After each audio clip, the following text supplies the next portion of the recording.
Apakah benar nanti iKTP akan berubah menjadi digital?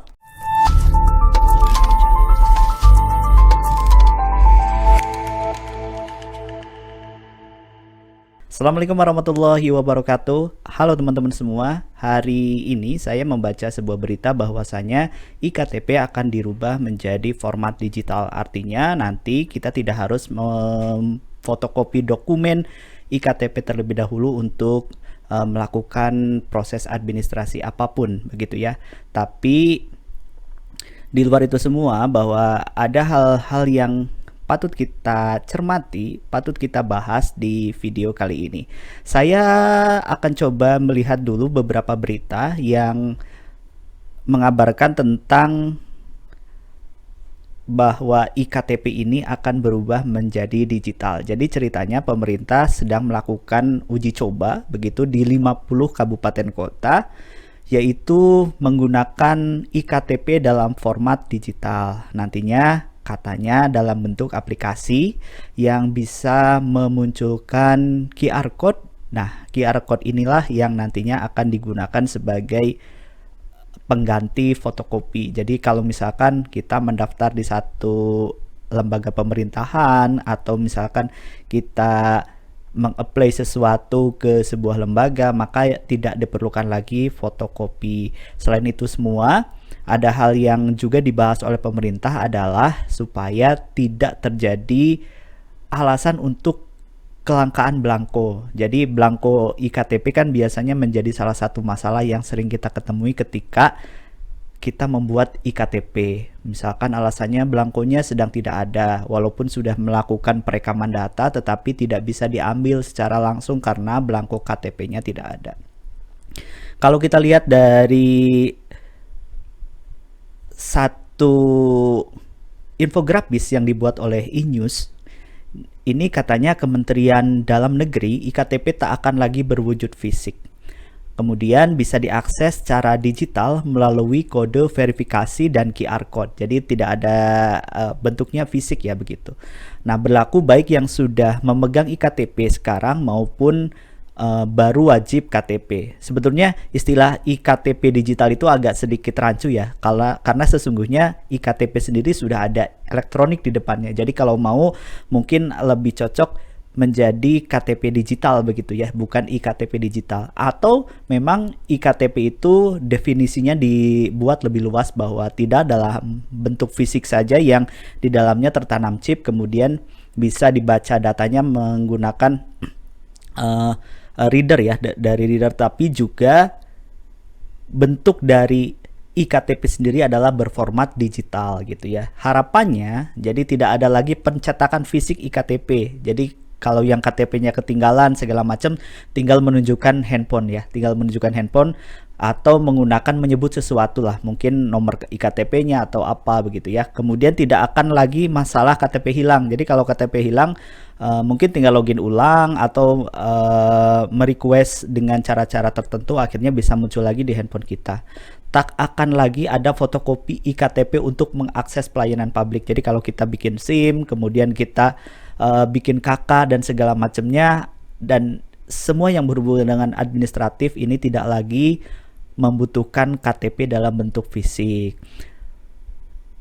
Dan identitas digital ini memang harusnya diterbitkan oleh Dukcapil ya. Jadi seperti iKTP sebelumnya, yang membuat KTP digital ini adalah Dukcapil. Kemudian diintegrasikan dengan sistem informasi administrasi kependudukan ya. Jadi diintegrasikan dengan Sisduk ya.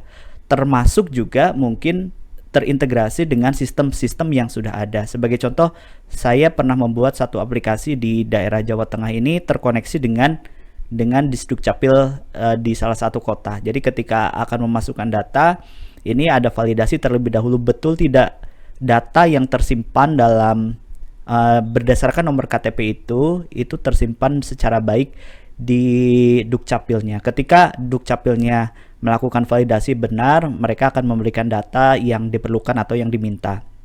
Nah, kemudian diterbitkan melalui pelayanan Adminduk dan pelayanan pengguna secara daring. Jadi teman-teman semua, ini sebetulnya satu sisi langkah bagus dari pemerintah bahwa Kedepannya tidak lagi ada alasan blanko, kemudian tidak ada alasan lagi kartu hilang begitu ya, tidak ada alasan lagi untuk tidak membawa fotokopi KTP. Mereka tinggal tunjukkan sesuatu, QR code atau kode tertentu, nanti akan divalidasi. Tantangan terberatnya adalah bagaimana mengintegrasikan data yang ada di Dukcapil dengan sistem informasi yang ada di layanan publik, ya begitu. Jadi kalau sekolah bagaimana supaya memvalidasi bahwa orang tuanya ini benar, berarti kan sistem yang ada di sekolah yang nanti di-provide oleh Kemendikbud ini bisa terintegrasi dengan Dukcapil. Nah, masalah yang kedua adalah yang saya tahu iktp ini datanya memang belum terintegrasi secara nasional, jadi masih ada di Dukcapil ya. Kalaupun mereka ada integrasi secara nasional, pasti ada API to API dengan setiap kabupaten kota. Kemudian yang kedua yang jadi masalah adalah justru ketika sudah membuat iktp digital begitu, ternyata ada orang-orang yang memanfaatkan peluang ini menjadi peluang bisnis baru, di mana seperti layaknya kartu vaksin ya. Kartu vaksin itu sebetulnya di-provide oleh Peduli Lindungi, itu bentuknya adalah digital, tetapi ketika pada kenyataannya banyak orang yang memanfaatkan itu untuk dicetak supaya bisa dibawa kemana-mana. Padahal dengan membuka aplikasi Peduli Lindungi, kita bisa memperlihatkan sertifikat vaksin kita. Itu tantangan yang kedua.